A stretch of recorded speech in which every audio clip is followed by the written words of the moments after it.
Hello and welcome to the Planning Quality Framework screencast number 3 on customer surveys. This screencast will show you how to make your customer details spreadsheet for uploading into the survey machine. The Lime Survey web tool reads in data from an Excel spreadsheet. The spreadsheet needs to be saved as a .csv file. This is the particular version of Excel, and we'll show you how to save it as that version later on. Spreadsheet is made by extracting data from your management system, and because council use many different systems, these instructions are generic. They explain what needs to be done rather than how to do it in each system. First of all, go to the Planning Quality Framework.net website, go to the Get Started section and click on First Step Surveys. In this section you'll be able to download a spreadsheet that is a template for all of the customer survey data that we require from your management system. So once you've got the template, I'll just give you a quick explanation of the different fields of data that are required. Columns 1, columns 5 and columns 10 all need to be input manually. So attribute 1, column 1 is the name of the council as you'd like your customers to see it. So if, for example, your council is St Helens Metropolitan Borough Council, but you just want your customers to see St Helens, that's where you need to add that data in.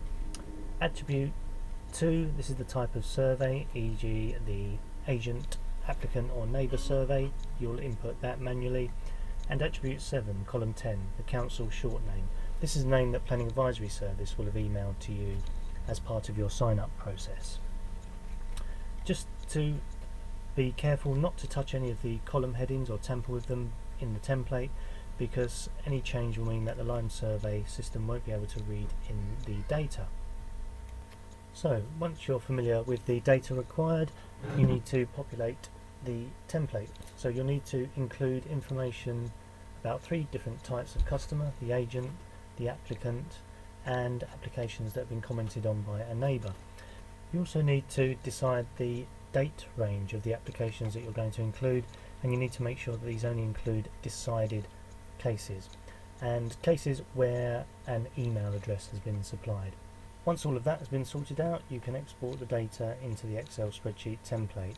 If the data has come from different places, separate spreadsheets, then you need to merge them into one so that you have one long list of data in your template spreadsheet. So this is what your spreadsheet should look like. This is all of the information that's come from your management system, and there are the 3 gaps that we need to fill out. So first of all, I'm going to put in the name of the council.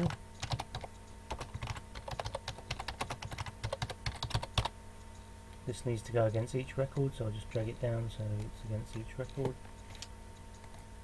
And then I'm going to put in the name of the council that's been given to me by Planning Advisory Service. This is so that all of the records marry up between the spreadsheets and the systems that process the data. And this was TB Council.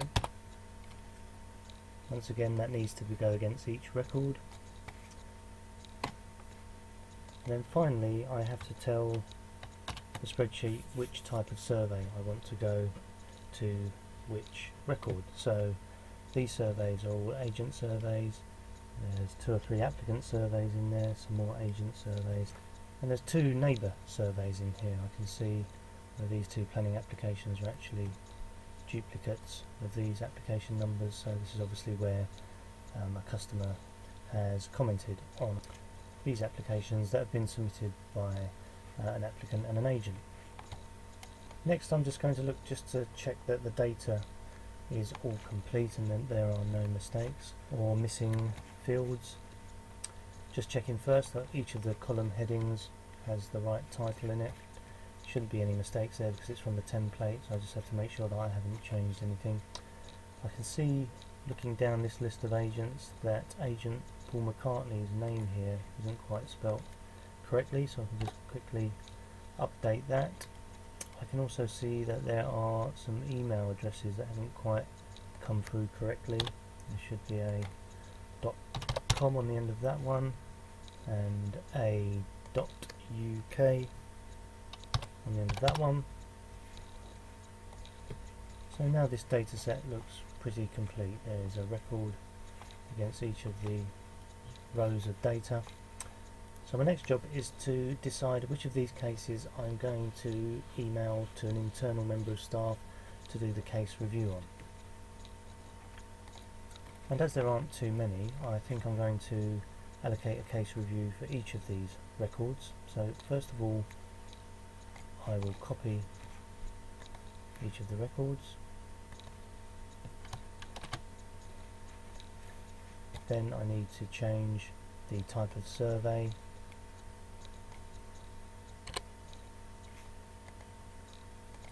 to say review. Copy that down. Next I need to delete these email addresses because I've copied them, and these need to have the email address of the person, the member of staff that I want to review the survey internally. So now as a council we have decided that the head of planning will review all applications that have had a neighbour comment. So applications 7767 and 763 will go to the head of planning.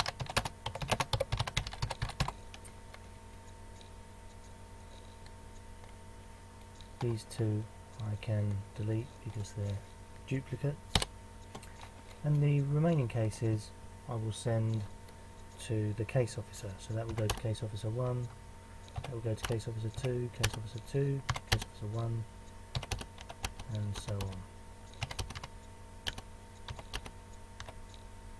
Of course there'll be email addresses when you come to do it for your own staff. So now I'm ready to save the file as a CSV file.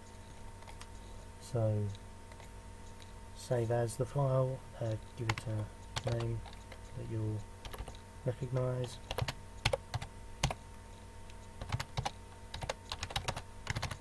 Keep it in a folder that you're going to get your survey information in.